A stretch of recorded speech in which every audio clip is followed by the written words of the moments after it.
Good morning guys. Almusal ko guys, nilagang okra. Masarap siya guys.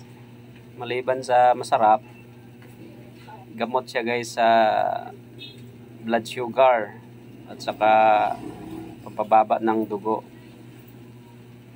Last year guys, yung na-diagnose ako na mataas yung sugar. Hindi ako uminom ng gamot sa sugar. Ito lang yung ininom ko, ay kinain ko. Pero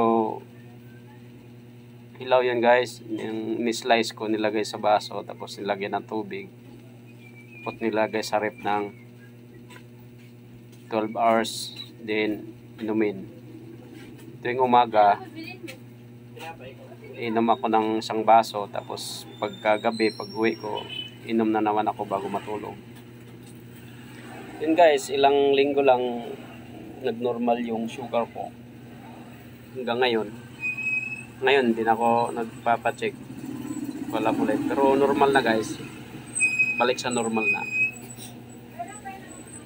Kaya malaking tulong itong okra guys.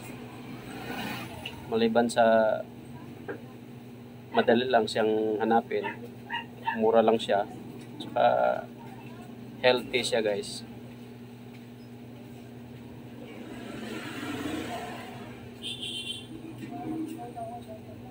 Kung hindi naman yung kaya guys na kainin na ganyan, nilaga na walang sausawan, pwede naman kayong gumawa ng sausawan.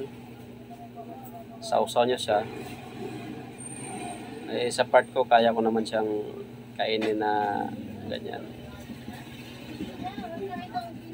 Umaga, almusal yan guys. Siya yung inalmusal ko.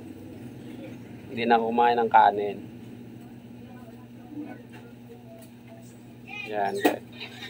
Magandang ba ito katulong sa kalusugan yan guys. Nakatulong rin yan sa hindi normal na pagdumi.